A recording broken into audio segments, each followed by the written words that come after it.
Have you ever seen somebody driving down the road with a sticker like this on their vehicle? Well, these people are barrel racers, just like me. Hi, I'm Kristen and I've been barrel racing since I was 8 years old. I have won or placed among the top competitors at multiple large barrel races throughout my life. I know many people have seen barrel racing on TV and at rodeos, but many of these people lack the understanding of why someone would want to run around a barrel on a horse and what work actually goes into it. I guess it's kind of like golf. I wonder all the time why somebody would want to hit a little white ball just to chase it and to hit it again. Some people just enjoy it. Because for one reason or another, somewhere along the way, this became their passion.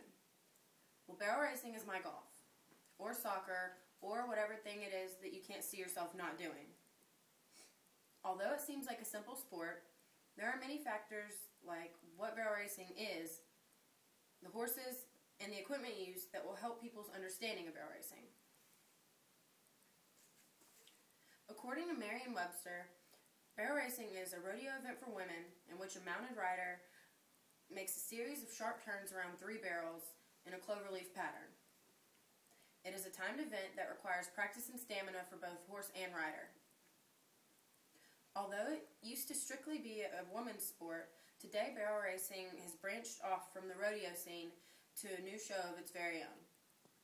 Now both men and women of all ages can participate in this sport around the world. The object is to have the fastest time while leaving all 3 barrels in the arena standing. In some associations, if a rider knocks a barrel over, their time will be penalized with 5 seconds added to it. In other associations, knocking down a barrel means no time for the run at all. The horse and the rider combination with the fastest time and all the barrels standing will win the race. In rodeos, they place people straight across the board from the fastest time to the last time they place, depending on how many riders are entered. In actual barrel races, people are placed in divisions that are set from the fastest time of the day. The first division consists of the top runners in the race. The second division is set a half a second off from the first division time, and the third division is set 2 full seconds off the fastest time.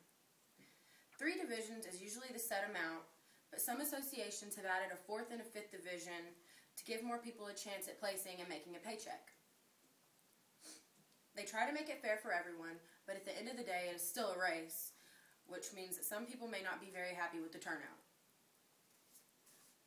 The next most important thing about barrel racing is the horse. After all, if you don't have a horse, you can't barrel race. Most barrel horses are quarter horses, although some of them are thoroughbreds or a mix between the two. The horse you run makes all the difference in the world. It all depends on the personality of the horse and of the rider and how these 2 personalities mix. Horses are all different in that some may be easygoing, some may be really high-strung, and some may be completely lazy. Compatibility is key. For example, an easygoing rider will probably fit best with an easygoing horse. An athletic, high-strung horse will probably need an athletic, experienced rider for them both to reach their full potential in the arena. A large problem with barrel racing today is that many people do not understand how to get along with the horse they are riding because they are not a good combination. As you probably know, when teammates do not get along, things can get ugly. Equipment is the last really important part of barrel racing. You want to have very good, well-made equipment to keep you and your horse safe while running. First, let's talk about the saddle. Barrel saddles are usually made with high backs like this one to keep the rider a good seat while turning the barrel at a quick rate. They have a fairly tall saddle horn also, so that the rider can pull themselves up as the barrel pushes off of one barrel, as the horse pushes off of one barrel and heads toward the next one. You also need to have a good pad underneath your saddle because this takes pressure off the horse's back and absorbs some of the shock from the rider during the run. Boots are also very important. I'm not talking about the rider's boots, I'm talking about boots for the horses. Bell boots and splint boots are necessary for running barrel horses because you want to keep their legs safe. Running at such rapid speeds and suddenly cutting around a barrel can be hard on the horse's joints. Splint boots give the support needed and keep some of the pressure off their ankles while running. Bell boots and splint boots also prevent cuts, which horses are prone to from their shoes nicking their legs as they run. You want to make sure you have a well-made headstall too, because one of these breaking in the middle of your run is not a very fun experience.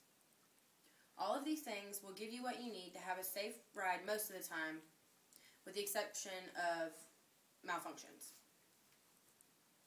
In conclusion, although it seems like a simple sport, there are many factors like what it is, the horses, and the equipment used that will help people's understanding of barrel racing. It can be difficult to figure out or even seem boring if you know nothing about it. I hope now you will be more interested and maybe even go watch a barrel race one day. Thank you.